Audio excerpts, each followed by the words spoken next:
second grade. So today we're going to be working on sun and water. So we're going to be talking about how the sun is a major source of heat and light energy for us down here on Earth. You will notice that the temperature on a cloudy day isn't as hot as it is on a sunny day. Or if you put something in the shade, it stays cooler than if you left it directly out in the sun. Or a nice cool drink becomes hot if you leave it out where the heat and light energy of the sun can reach it. The sun is also part of one of our other great cycles of life, which is known as the water cycle. It's more like a circle that keeps going on and on and on forever. So I have here an example of the water cycle. So water starts in a collection. So that's where you have lakes, ponds, rivers, bodies of water. And as the sun heats it up, it turns into water vapor. And that is pulled up through evaporation. And all of those little tiny particles of water vapor get together and they condensate. It's called condensation as a cloud. And as they get heavier and heavier, that big force gravity helps pull them back to Earth through precipitation. And precipitation can be rain, snow, sleet, or hail. And then that allows them to collect again in the collection areas of lakes, rivers, and ponds. So the sun plays a big part in this water cycle. So I'm going to have an example. This is my sun for today. And when it rises, it gets hotter throughout the day. So as our sun is rising, the hottest part of the sun is about midday when it's directly overhead shining brightly. So that will be the hottest part of the day and the most effective part for the water cycle. And then as the sun starts setting, it starts slowly cooling down. So about 3 o'clock, it's still pretty warm out, but not quite as hot as when the sun was directly overhead, until it sets at night. And you'll notice it becomes cooler at night because the sun is no longer directly above us. So the sun's most effective part of the water cycle is when it's directly overhead, shining nice and bright. It's able to pull those water molecules up and turn them into water vapor, which is a gas, and condensate them up in the clouds.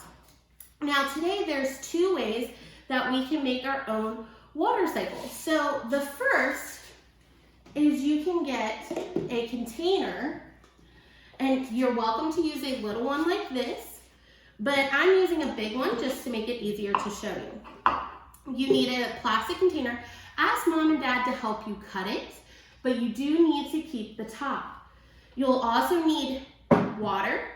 For this experiment, you need to make sure it's hot. So again, ask mom and dad to help you. Microwave the water for about 2 minutes. And you will also need ice.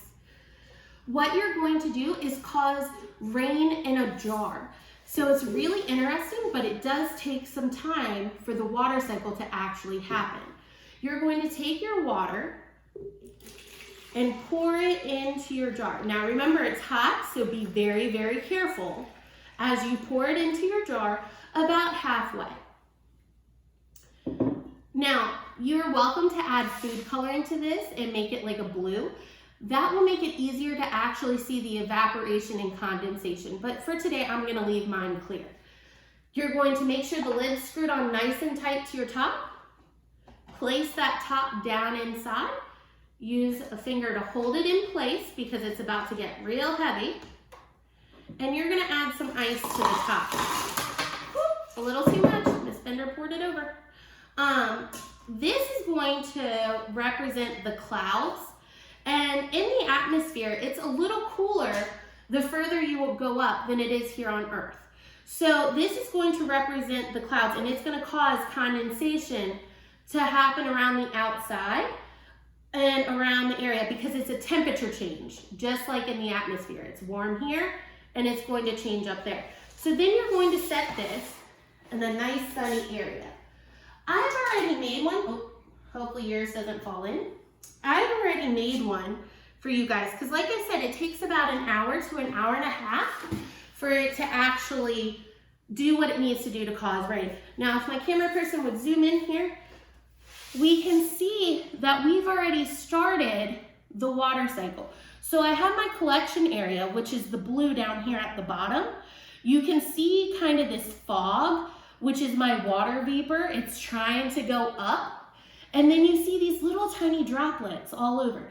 That's my condensation, where it's collecting. And actually on the very top, I don't know if you can see it on camera, but on the very top of the actual water bottle, you can see a little bit of water starting to drip, and that would be my precipitation.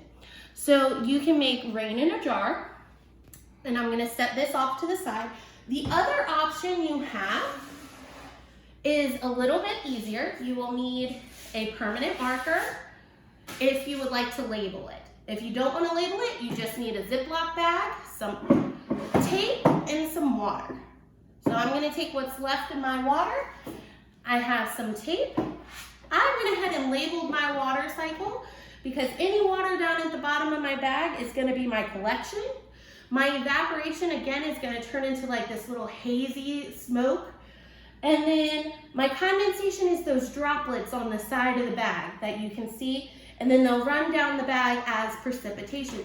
So what you're gonna do is after you label it, you just open that Ziploc bag, pour in your water for your collection. Again, if mom and dad approve, you can use the tape to tape it to a window. Now, Miss Bender used duct tape, but you don't have to do that. Use whatever mom and dad say is okay. So you rip off a little bit of tape, and I'm gonna move over here to my window. Again, I already kind of started this experiment for you, but you would just tape it right up there. Let the sun do its job in the water cycle process. You can see how it's kind of really foggy inside my bag. That's the water vapor trying to get out. And you can see the tiny, tiny droplets of water starting on the side. Those are my condensation, and the big drops that are already running down my bag, that's our precipitation. It's to represent our rain. So there's two options you have if you would like to do an experiment. Again, the experiments are not necessary. You do not have to do them to get credit, but I would like you to go, now that you've had your video, to the quiz under the assignments tab and take the sun and water quiz. Bye, second grade.